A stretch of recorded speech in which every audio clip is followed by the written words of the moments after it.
Un punto importante en las comunicaciones satelitales es lo referente a las órbitas satelitales.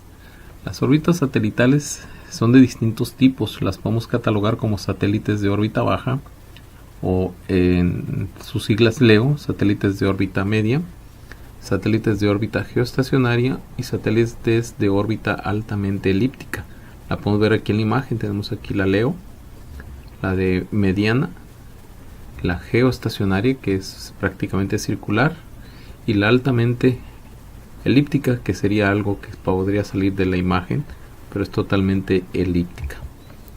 Si vemos las características de cada una de ellas, las más representativas, tenemos que los satélites de órbita baja son aquellos que tienen órbitas elípticas, a pesar que están a muy baja altura, entre 400 a 2500 kilómetros de altura.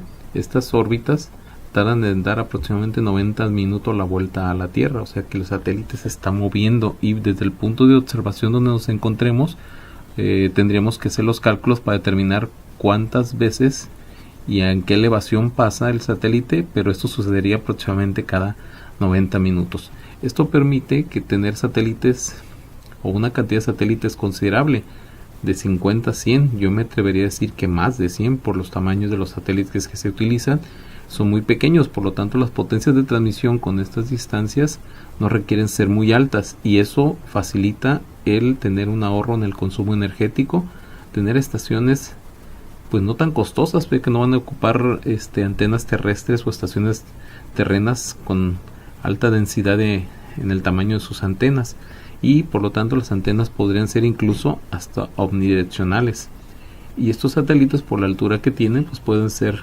relativamente de bajo costo el poderlos poner en órbita, y el retardo de la señal menor a 10 milisegundos, lo cual es una parte importante para poder tener respuestas en tiempo real.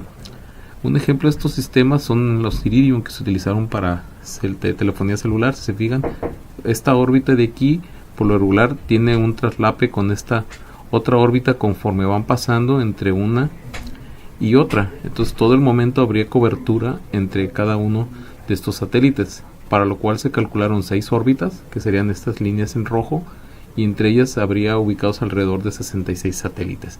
De esa manera darían la cobertura total a la Tierra.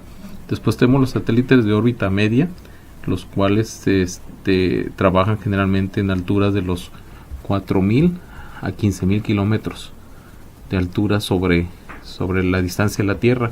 Por lo tanto, tardan en dar la vuelta a la Tierra entre 6 a 8 horas. Eso permite tener más tiempo de visión al satélite. El otro era cada 90 minutos pasaba, pero su órbita máxima no es mayor a 15 minutos de cobertura desde un punto de observación. En este caso, tardaría más en dar la vuelta, por lo tanto tendríamos la posibilidad de tener más visible el satélite. La cantidad de satélites pues se va disminuyendo. Las potencias de transmisión, por la distancia que están de la Tierra, tienen que ser mayores y tienen un consumo mayor con respecto a los satélites de órbita baja. Aquí es donde ya se pondría en duda el hecho de poder utilizar antenas omnidireccionales. Tendríamos que cambiar por la propuesta de direccionales, y la puesta en órbita por lo tanto sería más costosa por la distancia, y los retardos por la distancia también se incrementarían. Las órbitas geoestacionarias son satélites que comúnmente están en los 35.786 kilómetros con respecto al ecuador. Esto da una característica muy interesante: 24 horas en dar la vuelta a la Tierra. Esto es lo que los hace aparentar que están fijos. Sin embargo, su velocidad de rotación pues corresponde a la misma de la Tierra por la distancia que están, y su órbita es totalmente circular. Aquí sí se limita mucho la cantidad de satélites posibles a implementar en estas órbitas. Las potencias deben ser muy altas por la distancia que tiene que recorrer, y ocupamos antenas parabólicas y estaciones terrenas muy grandes. La separación generalmente entre estos satélites con respecto a la Tierra sería 1 grado, para poder ubicar más satélites alrededor de esta órbita. El retardo también se eleva, y por lo tanto el costo es más elevado en este tipo de servicio. Aquí es un ejemplo de ello. Son los satélites de una órbita geoestacionaria que están sobre el ecuador, y esta sería una vista superior de cómo se ve la órbita totalmente circular. Un ejemplo de esto son las antenas de servicio de televisión satelital, donde apuntamos la antena a un lugar muy específico y ya no se mueve. porque el satélite se encuentra en esa posición girando a la misma velocidad de la rotación de la Tierra.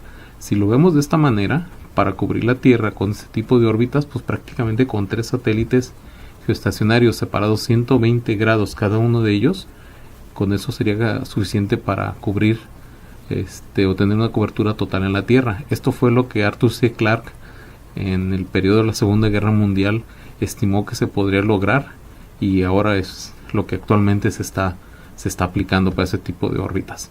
Las órbitas altamente elípticas tenemos que es una órbita elíptica que va desde los 1000 hasta los 36.500 kilómetros de altura. Si se dan cuenta, está entre las órbitas Leo y se puede ir en el borde de las Leo, se puede ir más allá de las geoestacionarias. Aquí la característica es que tarda 12 horas en dar la vuelta a la Tierra, y con más o menos el mismo número de satélites, 3, podría darse con servicio continuo para las partes polares, que es el diseño que más comúnmente se ha utilizado para este tipo de satélites.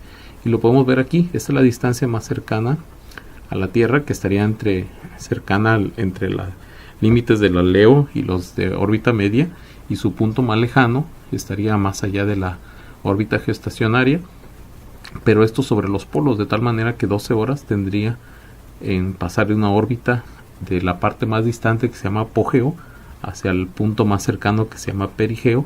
Pero mientras tanto el otro satélite podría estar subiendo, y por lo tanto se podría ofrecer una cobertura completa con 2 o 3 satélites de estas características. Por lo tanto, este tipo de satélites es más costoso porque ocupa electrónica, transmisiones y sistemas más complejos para poder lograr este propósito. También las órbitas las podemos considerar por 3 categorías.